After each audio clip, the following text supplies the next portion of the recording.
할렐루야. 주 예수님 은혜 안에서 평안하셨습니까? 계속해서요 요한계시록 말씀을 드리고 있는데요, 요한계시록 7장 3절입니다. 이르되 우리가 우리 하나님의 종들의 이마에 인치기까지 땅이나 바다나 나무를 해하지 말라 하더라. 아멘. 하나님께서는 택하신 자, 즉 구원받은 자를 끝까지 지키고 보호하시는 분이시라는 것을 여기 3절 말씀에서 나타내주고 있습니다. 다시 3절 말씀을 보시면 하나님께서는 천사를 보내서 택하신 성도의 이마에 인을 찍는다고 하였습니다. 여기서 인이라는 말은요, 고대 시대 때 군주가 자신의 공식 문서나 재산에 찍는 것이기도 하고요, 혹은 가축의 소유자가 자신의 가축임을 표시할 때 찍는 도장을 말하는데요.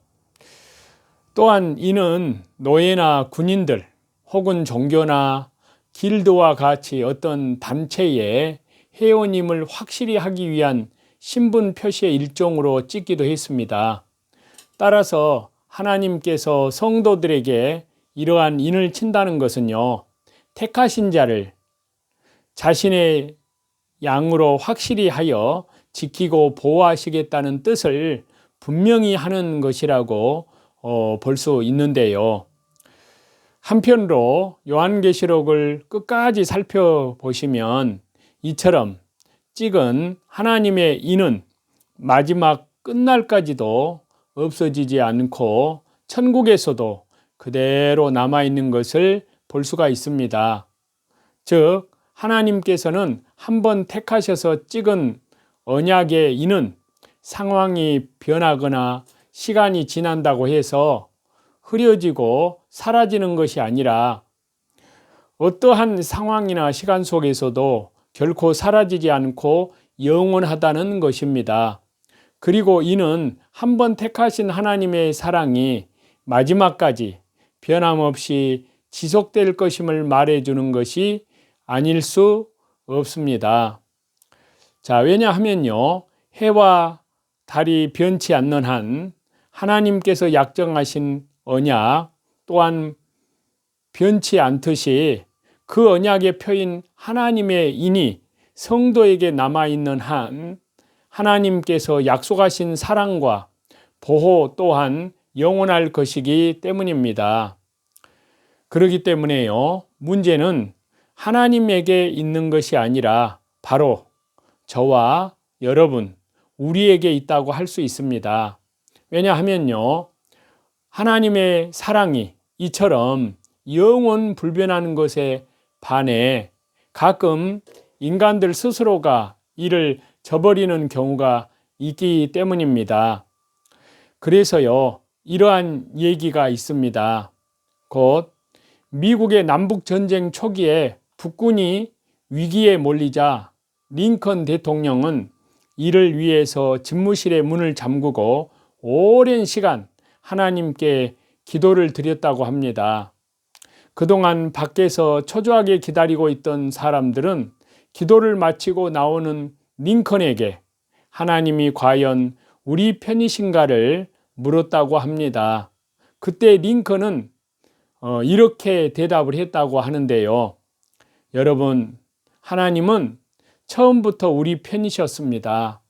따라서 문제는 우리가 끝까지 하나님 편에 서는가 하는데 달려있는 것입니다. 라고 말을 했습니다. 이는 실로 저와 여러분, 우리 성도들에게도 그대로 적용이 되는 얘기가 아닐 수 없는데요.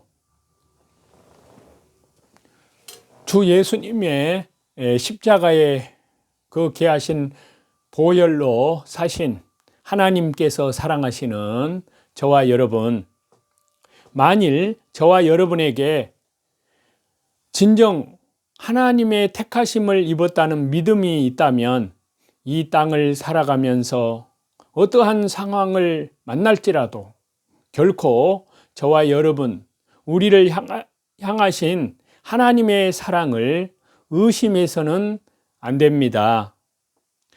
그리하여 사탄의 어떠한 참소에도, 어떠한 시험과 위기 속에서도 결코 하나님께 대한 믿음을 잃지 않음으로써 불 속에서도, 사자굴 속에서도 건짐을 받았던 구약시대 때 믿음의 선진들처럼, 그러니까 다니엘이라든지 다니엘의 세 친구 하나냐, 미사엘, 아사랴처럼 저와 여러분 또한 승리하는 모습으로 오직 믿음으로, 오직 나의 의인은 믿음으로 살리라.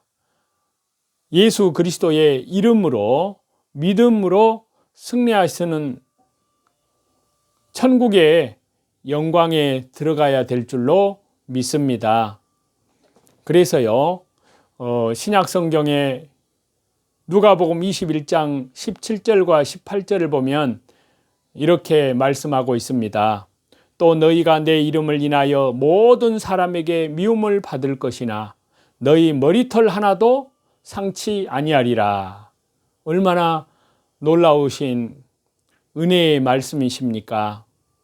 또 로마서 8장 38절과 39절에도 보면요, 사도 바울을 통해서 모든 성경은 성령의 감동으로 기록된 하나님의 말씀입니다. 내가 확신하노니 사망이나 생명이나 천사들이나 권세자들이나 현재일이나 장래일이나 능력이나 높음이나 깊음이나 다른 아무 피조물이라도 우리를 우리 주 그리스도 예수님 안에 있는 하나님의 사랑에서 끊을 수 없으리라 라고 말씀하고 있습니다.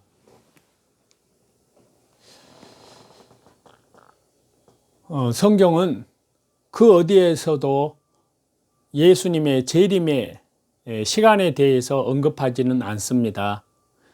대신에 재림은 언제든지 일어날 수 있다고 기록합니다.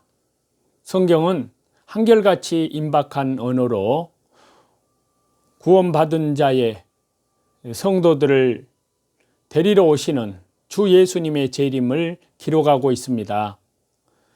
구원받은 그리스도인들, 그들을 다시 데리러 오시는 예수님의 재림이 임박하다는 말은 그분이 곧 오신다는 뜻이 아닙니다. 그분이 우리의 일생 중에 오실 수도, 올해 안에 오실 수도 있다는 뜻입니다. 그러나 언제 오신다고 확언을 할 수는 없습니다. 예수님의 재림은 확실한 사실입니다. 성경에 분명히 기록되어 있기 때문입니다. 그러나 재림의 시간은 불확실합니다. 하나님께서 감추어 두셨기 때문입니다. 이제 저와 여러분, 우리 앞에는 진리 하나가 놓여 있습니다. 이 진리를 이해하는 것은 어렵지 않습니다. 그러나 이 진리는 매우 중요하고 실질적인 가치가 있습니다. 이 주제를 둘러싼 수많은 오류와 이단들은 애초에 이 근본적 진리를 무시한 결과로 생겨났습니다. 예를 들어서요, 하나님의 사람들이 주님의 재림은 언제든 일어날 수 있다는 성경의 분명한 가르침을 제대로 받아들였다면요, 천년이 넘도록 주님께서 돌아오시지 않을 것이라는 후천년설의 가르침은 절대 듣지도 용납하지도 않았을 것입니다. 뿐만 아니라 구원자 주 예수님께서는 오늘도 오실 수 있다는 놀라운 진리에 대한 견고한 믿음이 있다면 저와 여러분의 삶은 놀랍게 변화되어 측량할 수 없는 에너지로 넘쳐날 것입니다. 우리는 외적인 행위를 근거로 다른 사람들과 자신을 비교함으로써 영적 교만에 빠질 수가 있습니다. 하지만 외적인 행위라는 것은 단지 상대적인 것에 불과하고요.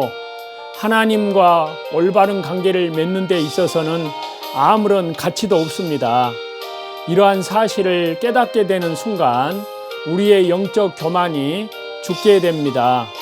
우리는 하나님께서 우리의 행위를 공로로 여겨주시기를 원합니다.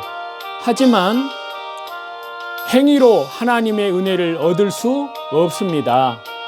왜냐하면요, 우리의 선행 자체가 이미 죽은 것에 불과하기 때문입니다. 옆 사람보다 더 낫고 그보다 죄를 덜 짓고 성경의 진리를 더 많이 안다고 하더라도 그것 때문에 하나님의 은혜를 더 많이 받을 자격이 있다고 생각해서는 안 됩니다. 사도 바울은 갈라디아 성도들에게 이 점을 분명히 했습니다. 사도 바울은 율법을 더 잘 지킨다고 해서 하나님과의 관계가 보장될 수 있다는 생각은 잘못된 것이라고 강조를 했습니다. 그것이 갈라디아서 3장 26절에서 28절에 그렇게 기록이 되어 있습니다. 갈라디아서 3장 26절에서 28절 말씀을 보시겠습니다. 너희가 다 믿음으로 말미암아 그리스도 예수님 안에서 하나님의 아들이 되었으니 누구든지 그리스도와 합하기 위하여 세례를 받은 자는 그리스도로 옷 입었느니라. 너희는 유대인이나 헬라인이나 종이나 자유인이나 남자나 여자나 다 그리스도 예수님 안에서 하나이니라. 아멘. 그렇습니다. 한마디로 말씀을 드려서 의로운 행위로 영적 구원을 얻으려는 것은 무익한 일입니다. 이미 죽은 사람의 행위가 무슨 가치가 있단 말입니까? 영적 교만이 죽을 때 교회 안에서 파당을 짓고 험담을 하고 누가 더 신령하고 누가 덜 하고 하는 등의 모든 다툼과 비교가 사라집니다. 이는 그리스도와 더불어 십자가에 못 박혀 죽은 자들 사이에 당연히 일어나야만 하는 결과입니다. 이미 죽은 자의 행위가 아무런 가치나 결과를 만들어내지 못하듯이 그리스도와 함께 죽은 자의 행위도 마찬가지입니다. 남보다 선한 행위를 했다고 해서 영적으로 더 우월하다는 생각은 버려야 합니다. 성도는 모두 동일한 하나님의 가족입니다. 하나님의 가족 안에는 1등 성도와 2등 성도의 구별이 있을 수가 없습니다. 서로의 진정한 가치를 인정하면 다른 사람의 잘못을 손가락질해야 되며 자신을 하나님 앞에 선한 자로 내세우는 것과 같은 일이 우리 안에서는, 저와 여러분 안에서는 사라지게 된다는 사실입니다. 그러므로요, 오늘도 하나님의 은혜 가운데에서 나를 부인하고 자기 십자가를 지고 믿음의 주에 온전케 하시는 주 예수님을 믿음으로 날마다 하나님과 동행하고 또 다시 재림하시는 주 예수님의 재림을 향하여 말씀과 기도로 신실하게 걸어가시는 저와 여러분이 다 되시기를 우리 주 예수 그리스도의 이름으로 간절히 축원합니다. 감사합니다. 저와 여러분을 우리 주 예수 그리스도 이름으로 사랑하고 축복합니다.